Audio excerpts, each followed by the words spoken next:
First game that I ever played, I think, was Space Invaders at my local movie theater in the town where I grew up, Ashland, Ohio. Space Invaders was one of like 4 games in the lobby of the movie theater, and I think I went to see some Disney movie, maybe Lady and the Tramp or something, and got a quarter from my mom and played Space Invaders. And I remember, just being blown away by it. I had, I was already aware of video games, but there wasn't an arcade in my hometown, and I must have been right around 5 years old, right around when I started kindergarten. And yeah, just playing that game changed my life. It was, I think it was the old Space Invaders where it was mirrored over top of kind of a background. It made the graphics better because it was like a painting and the game was reflected on a painting. But it was a computer simulation. I knew enough about computers to know that it was a computer game, and but it was simulating, this alien invasion with one ship on the ground, like defending Earth from this alien invasion. And to me, it was almost, like being there. Even with those rudimentary graphics, it was just the first time I'd ever had control over something on the television or something on a screen, which was really powerful. And I'd grown up watching Star Trek and science fiction movies, and to me it was like, just one step away from being in a science fiction film. Now I have control over this simulation of fighting an alien or blowing up asteroids or, any of that. So it was really profound, but I was always, I didn't have a lot of disposable income when I was a kid, so it wasn't until I got my Atari 2600 a few years later, I think in 1978 or 79, when I was about 7 or 8 years old, and then it didn't matter how much money I had. I could play the 5 games that I had endlessly, and that's what I did. Space Invaders was one of them. You could hold down reset and turn the power on to get double shots on the Atari. It was like a game glitch, and also Asteroids and Adventure. That I played endlessly. Those were kind of the first games that I just played ad infinitum because they didn't cost me money. But Space Invaders was the first. I feel like the era of innovation happened really early in video games, and now people are building on everybody who's making video games now is kind of standing on the shoulders of giants and kind of building on what came before. But those first guys, kind of the pioneers of the video game industry, the guys who made Adventure and or the guy, Warren Robinett, who made Adventure, or the guys who made Defender, or Robotron, or Pac-Man, like a lot of these games that were the first of their kind and the first games to do certain things, like that was the era of innovation. I also love a lot of Tim Schafer's early games, which were the first games that I ever played, like Monkey Island or Grim Fandango, games that had really funny and smart writing in them, that games that would make me laugh out loud was like a real thing, and that doesn't happen too much anymore. Tim Schafer and Double Fine are still some of the only people making games that are that awesome in that way.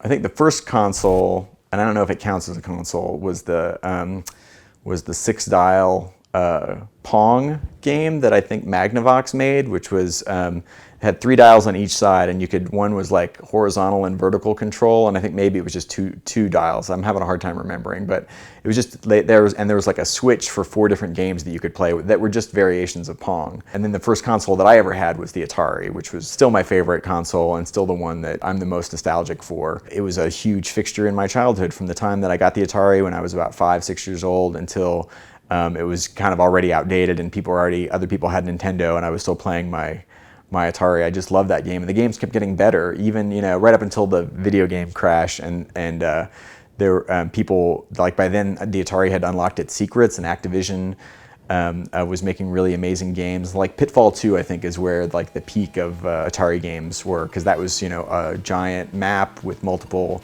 screens and puzzles and a built-in soundtrack and all of this. So the Atari was big for me, and then by the time Nintendo became huge, I was already kind of interested in girls and out of college and was more distracted. And then later on, the Super NES and also Sega. I kind of experienced those consoles without owning them, but I would play, friends had those consoles and I would play the hell out of them. But by then I was kind of more obsessed with movies and into movies more than video games during that time. I think the next time I bought a console was the PS1, and I was like, all right, these games are getting ridiculous. I need to be able to play Resident Evil, so I got a PlayStation 1. And I was a big fan of 4-player games, 4 or 8-player games. I loved like having people over to play video games. At some point, it became less entertaining for me to sit alone and play video games by myself. And I think that happened when I started to play Doom. Like another, I guess, I don't know if you would count it as a console for me, but another huge gaming platform for me was the PC. Once I had my first like 486 personal computer that could play Doom. Doom was like a bomb dropped on my 20s. I lived in a house with a bunch of other geeks, guys that I used to play Dungeons and Dragons with, and we first got Doom. We had kind of network cable going from each room, and oh my God, that was all we did for like the next year. I could swear, just play Doom and Doom 2. That was like the first step towards virtual reality. Now we're not all playing on the same screen. We each have our own screen, and just something about like blowing your friend in half and then hearing him in the next room like curse at you, like nothing is more satisfying than that. And I remember a lot of nights we would stay up till like the sun is coming up. We've been playing Doom all night. We have to go to work in a few hours. We just can't stop playing. Our hands are like arthritic claws, and we just couldn't stop playing because nothing. That was like the funnest video game I'd ever played up to that point. And then from Doom, we went to Duke Nukem, to Quake, and just the first-person shooters, ended up getting more and more elaborate. But that first, that first first-person shooter that I ever played, where you could look around inside your environment. That was I felt like the first big paradigm shift or first big step towards virtual reality was that. So the PC, and since then PC has been my primary gaming platform. Right around Super Nintendo and Sega was when I stopped console gaming. Now I own an Xbox 360 and also a PlayStation 2, but I am still more of a PC gamer. They let you be the hero of the story and change the course of the story. And because they're at whatever level, even the earliest video games are virtual reality. And the difference between reality and virtual reality is that, in virtual reality, the hero can always win, the good guys can always be victorious, and you can always be the hero of the story and the focus of the story. And so video games, I think the main thing that I love about video games is they create another world that can be perfect, and that's not something that you encounter in real life. Real life is always imperfect, and the existential dilemma of being human is really hard to deal with. And video games, just like a really great book or a really great movie or a great record album, any of those things can let you escape from your life for a few moments, or not, escape from your troubles or not think about it. But something like about video games takes that, to another level, so to speak, where you actually get the chance to become another person or exist in another, like a fantasy setting or science fiction setting or zombie apocalypse or whatever kind of fantasy that you have. There's a game that will let you experience what that might be like, and it totally escape from your life and yourself for a little bit. And to my knowledge, video games are the only thing that do that. So I think that's why they're always going to be like a unique and compelling form of entertainment, just because of the way in which they let you escape from reality while still, maintaining control of your destiny. Well, I think I first thought about being a writer when I started reading science fiction novels and going to the movies and things when I was a teenager, and it occurred to me that someone wrote all these books and also wrote these movies, and that was when I first kind of got interested in being a writer, mostly from an interest in screenwriting and wanting to write for the movies initially, which is what I ended up doing before I became a novelist, was writing screenplays. But even before wanting to be a writer, I was obsessed with video games when I was younger, and the Atari 2600, and loved the idea of maybe making video games someday. And once I got my first computer when I was 13, then I started to program simple games in BASIC, and was kind of obsessed with the idea of maybe being a video game designer someday. But then I realized I didn't have the aptitude for that. My talent lay elsewhere with writing, so I abandoned that notion. But initially I thought that I might make video games, or I also love the idea of somehow getting paid to play video games, or the idea that I could somehow turn all of my useless video game skill into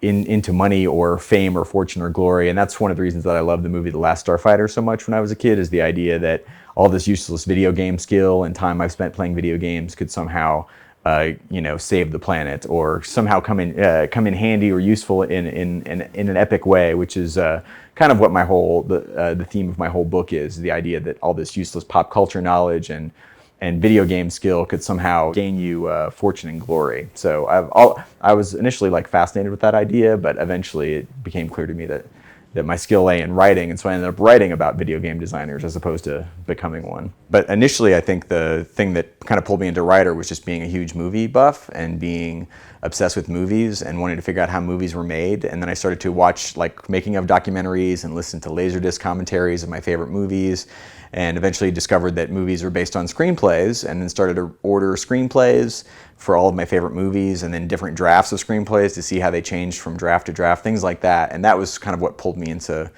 writing. And it was not until I sold my first screenplay that I actually got to be a full-time writer. Up until then, I was working with computers and technology. But I always would write screenplays in my spare time just because I was obsessed with movies and loved the idea of writing movies and wanted to see if I could break in someday. And I did that with Fanboys, which was going to be like my Clerks, my kind of like small little indie movie that I made for no money here in Austin, Texas. And I wrote it to try to direct it myself, and that ended up not being a good idea or not happening because I had no idea how to make a movie. But I had a really good script that I kind of wrote, and that was kind of where I began to learn that was my main talent was writing screenplays and writing good dialogue, and all the other elements of how to make a movie I would learn later, and I still want to try that. But initially, it was clear that I should just kind of stick with screenwriting. But Fanboys ended up taking 10 years to get made. I wrote it in 1998, which is when it's set, is in the year 1998, right before the episode 1 came out. It took 10 years to get made, and during the process of the 10 years that it took to get made, I wrote a bunch of other screenplays and also kind of got frustrated with the process of making movies and screenwriting. I could see that a lot of times when you write a screenplay, no one ever reads it, or if it does get made into a movie, then it'll get drastically changed and altered. And kind of the more that I learned about making movies and the process of screenwriting, the more compelled I was to try to write fiction and write a novel to see what would happen if there was nothing between me and the audience. Because I tend to geek out a lot in my writing about video games and about pop culture and movies, and the instinct of Hollywood is to de-geekify or kind of de-nerdify what I write and make it more accessible to a larger audience, which is not conducive to making good art. So I wanted to have total control of my story and be able to geek out at the level that I wanted to, and the only way to do that was to write a novel, because then there's nothing between you and the reader. Yeah, I felt like Ready Player One is a love letter to everything that I've ever loved, all the movies and music, and especially video games, and also fantasy role-playing games like Dungeons and Dragons and Car Wars and Champions and GURPS, a lot of the games that I grew up playing.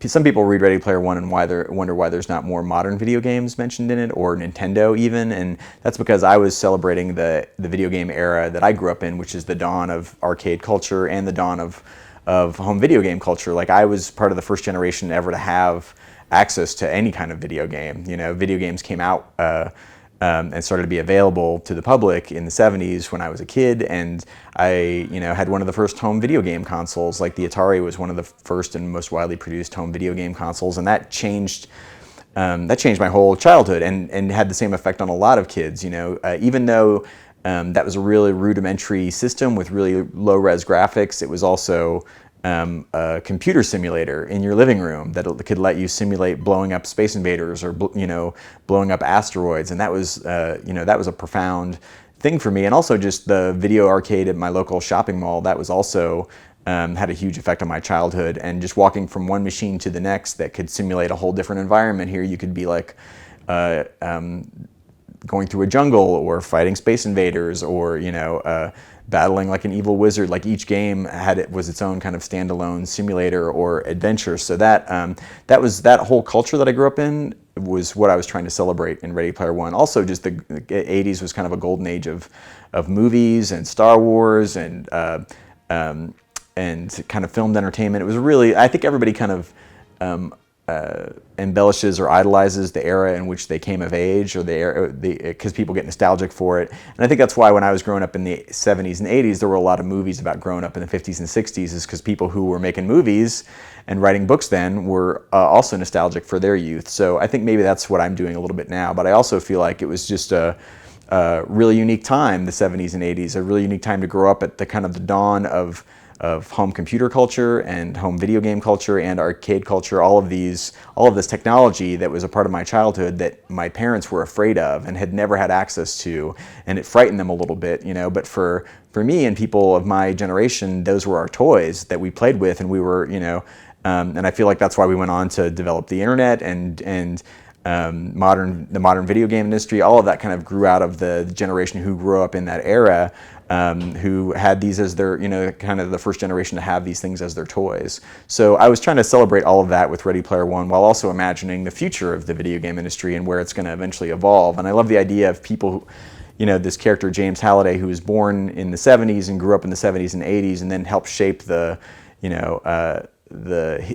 path of the video game industry to its natural conclusion, which is an immersive virtual world that is just like reality and is kind of almost indistinguishable from reality, where you can have any kind of video game adventure that you want and it doesn't even feel like a video game anymore. I feel like that's the natural conclusion, like just trying to imagine how awesome can video games get, like how were they at the beginning and then what could they evolve into. So that was all stuff that I was trying to touch on in Ready Player One. So I guess it is a love letter to all of that.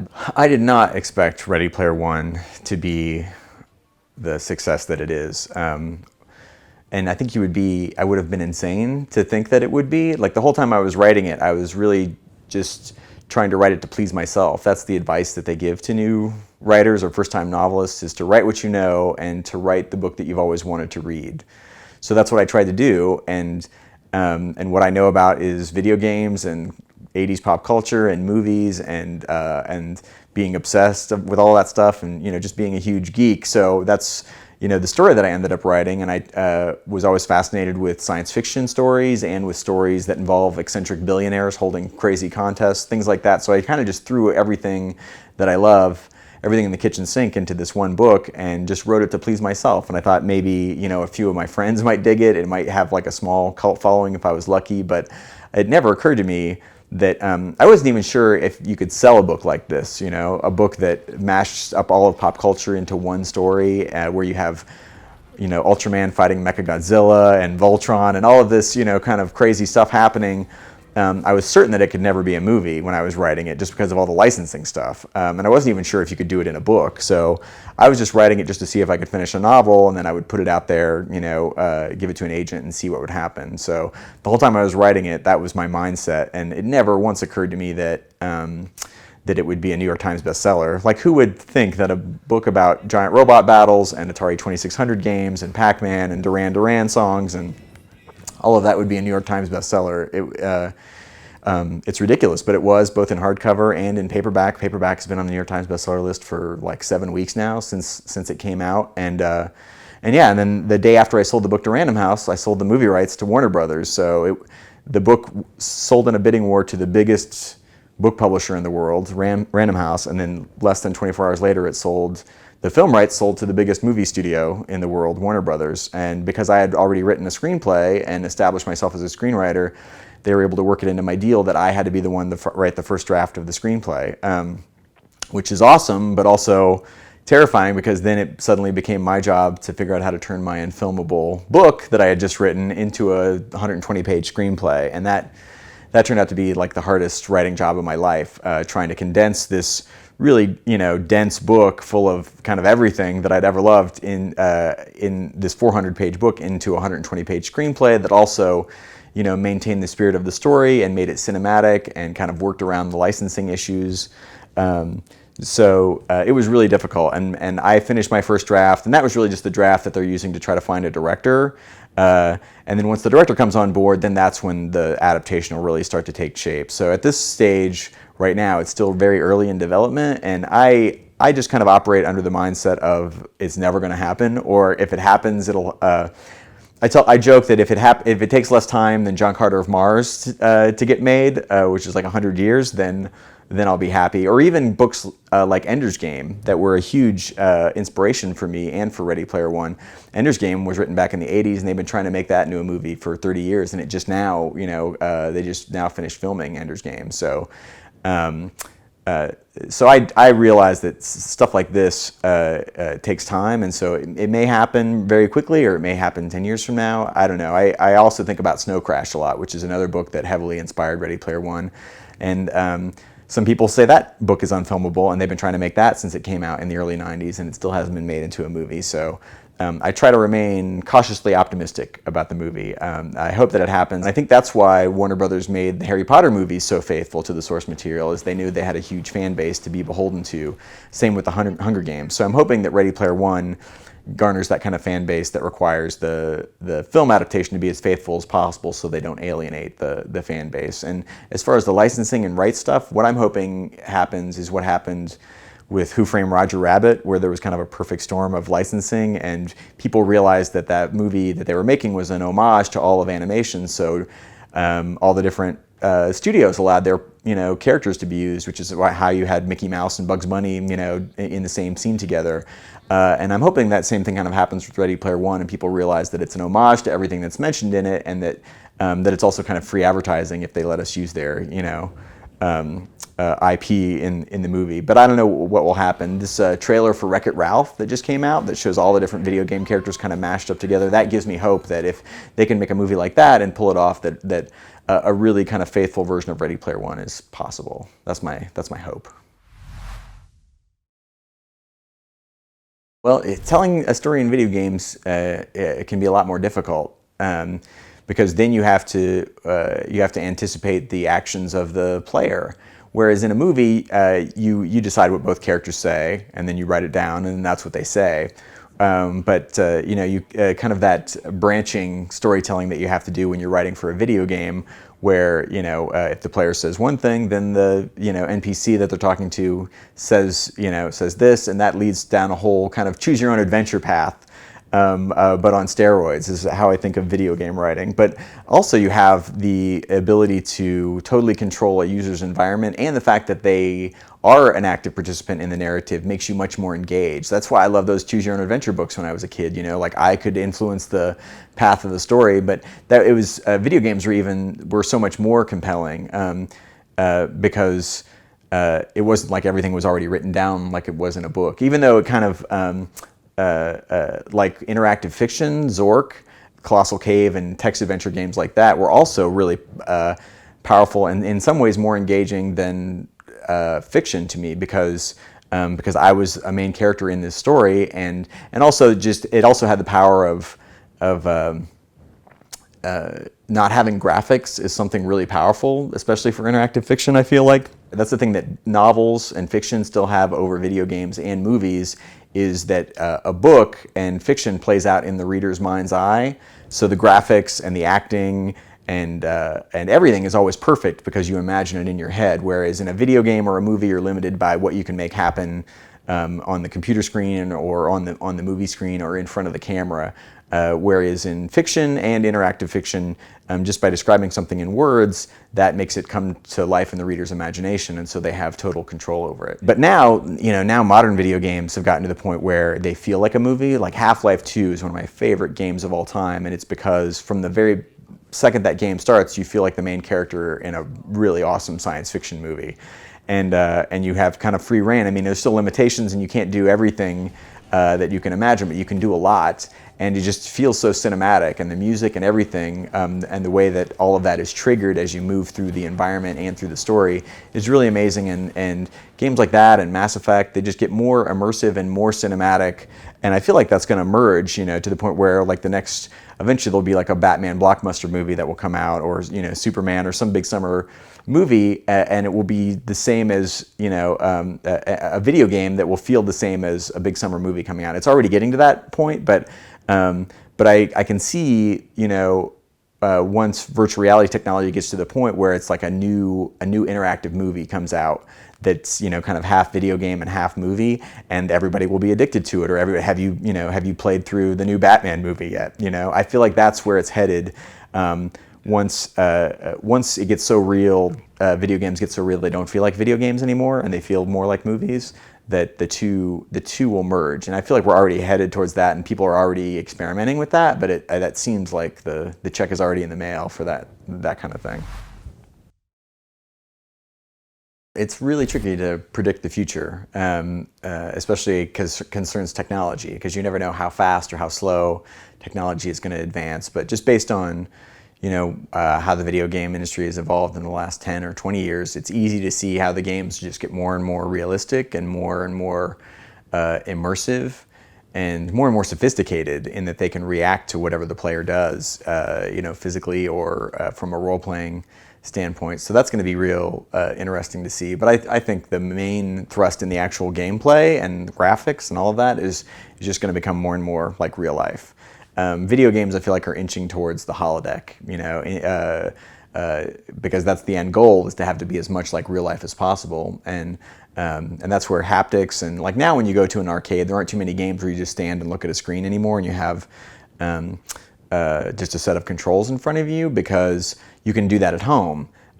What you can't do at home is like stand on a giant, motorcycle that like tilts as you play the game. Or there are like most games at the arcade that you see at like Dave & Buster's or modern arcades are games that involve haptics or some sort of environmental thing where you have an actual gun that you hold, or you're on a platform that tilts, or like Dance Dance Revolution, something like that. That some sort of hardware kind of style haptics that make the game more realistic or more like real life. So I think that's going to become more and more of a trend where people will be getting, you'll have peripherals and things that will connect to your home video game console, like gloves or a visor or even a suit that will eventually make you feel things inside the game environment, which will make the game more real. As far as like the digital delivery of games, I think that that's going to mirror what's happened with the music industry and with the film industry, and it's happening with books now. Like now that, because music and movies and books can all be digitized and transferred into ones and zeros, and that makes them much easier to get a hold of and to store, and but also it removes that physical artifact. And I think some people are always going to like having a physical book or having a DVD, or having even an old record album or a CD that they can, with the artwork and all of that. But all of that is going the way of the dodo, and eventually everything, including video games, will just be delivered digitally. I also think that digital delivery of video games, just like it has for music, it will lower the barriers to entry for new game designers, people who just want to make a game on their own computer or with a couple of their friends and then put it out on Steam or put it out online and charge people a little bit of money for it. That's a way for just like a musician making a song and putting it on YouTube, or someone writing a book and putting it on Amazon, as a digital download. It allows people to not have to go through any middleman to share their work with the whole world. That's kind of a side effect of the internet, and I think that will allow people who may not find their ways to video game design through traditional routes to actually still be a force in the future of video games, just because anybody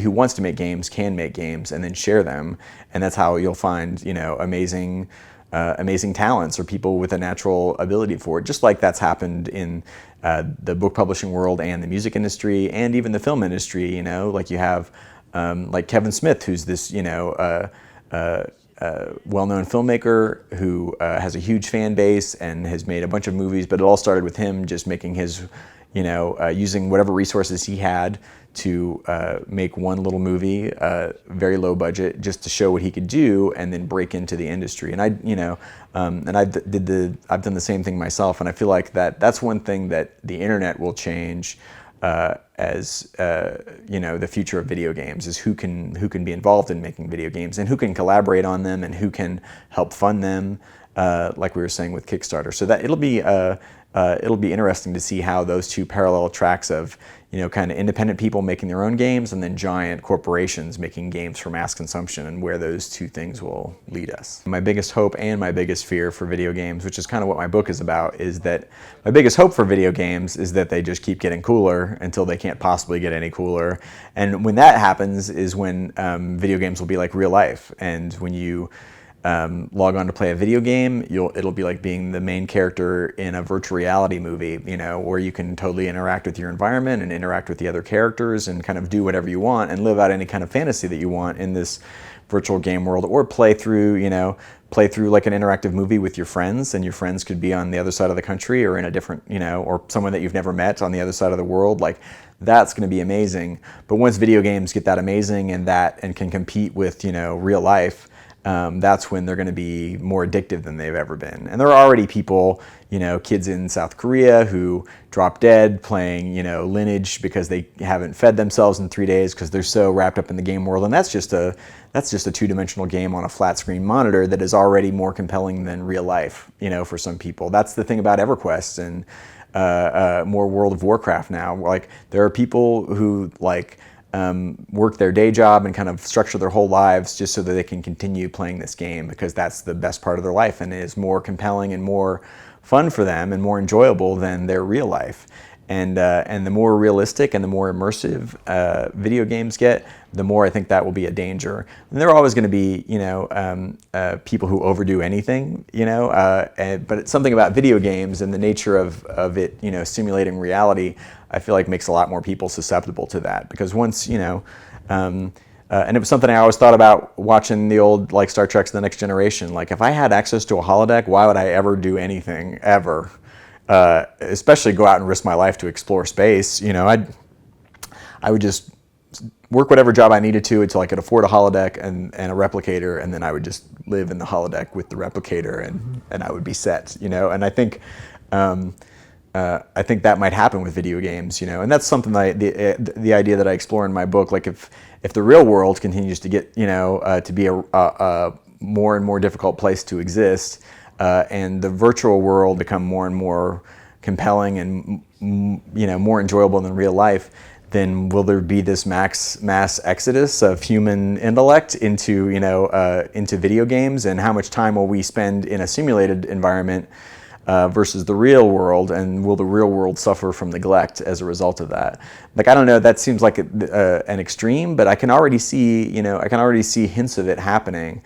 Like right now, everybody, almost everybody that you see is walking around with a little handheld computer in their pocket that connects them to this giant communications network that allows them to communicate with people all around the world and get news updates and all of that. And so this is this really super powerful communication device that everybody has, and most people use it to avoid communicating with the people around them. Like, you are on an airplane or a bus or a train or in a dentist's office, and all you see is people sitting alone and staring at their little handheld computer, playing a game or reading email or doing whatever. And it's a communication tool that serves to isolate us from each other, and it's almost like a social tool, like a way to avoid talking to people around you. And so that's really fascinating to me. And but it's also fascinating to me the way that video games and the internet are creating new human relationships. They allow scientists and doctors and artists all around the world to communicate and collaborate with each other, which is amazing. But they also, allow people to have relationships with other people that they've never met in the real world. Sometimes really deep, like intellectually, powerful relationships with other people. That's something I saw working, kind of the internet industry all through the 90s and the early aughts, was people who would meet other people online and become really enamored of them, and sometimes like move to another city to try living with this person, or people would get married or meet that way. And that's a whole new kind of human relationship that didn't exist 10 or 15 years ago. It's like a new thing. People can meet and fall in love and not have ever met in the real world.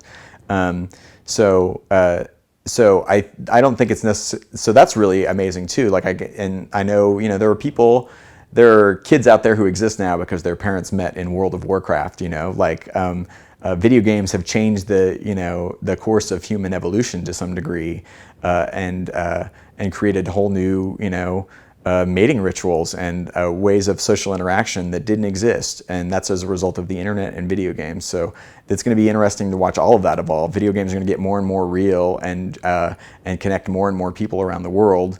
But you know, also become more and more addictive at the same time. It's really, you know, it's going to be fascinating to watch. I have no idea how it's all going to turn out.